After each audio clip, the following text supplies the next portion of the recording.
So let's have a look at cybercrime and some of the current trends that we are seeing, and in speaking to our various insurers that we use, what the claims that they are seeing at the moment.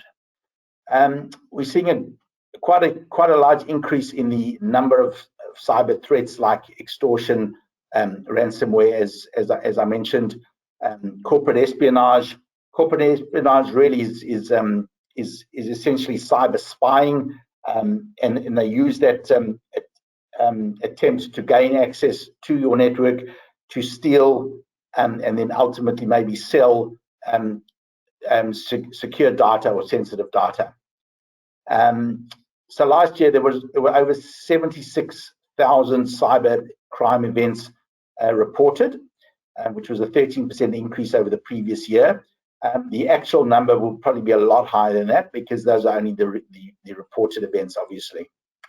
And we're definitely seeing that cybercrime is becoming increasingly sophisticated.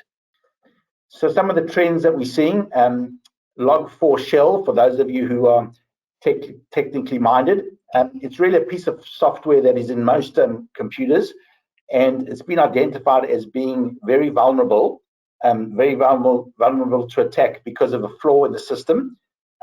So criminals routinely scan the network for those systems which haven't been secured with up-to-date software patches for this particular software, and where they find that apparently is a very easy way in to the network.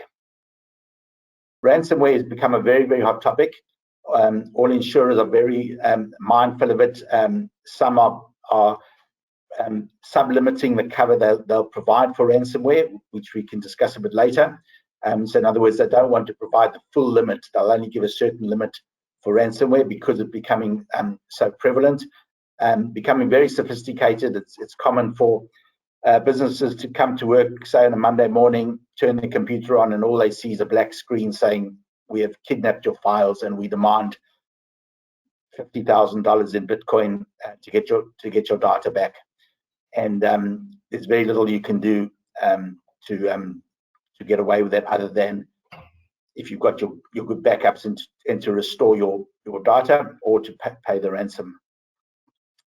And the last trend that we have here is social engineering or phishing. Social engineering is essentially the impersonation of, it could be somebody from your business or an outside supplier.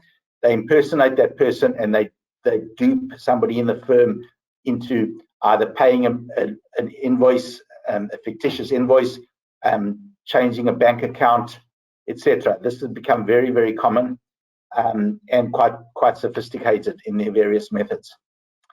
And phishing is really, we've all seen those emails where fake websites or malicious emails are used to gather personal information like passwords or logins or whatever. So we've all seen the old Australia Post example, and there's a lot more sophisticated ones these days, where anybody in the organization who clicks on that email then exposes the whole network to penetration.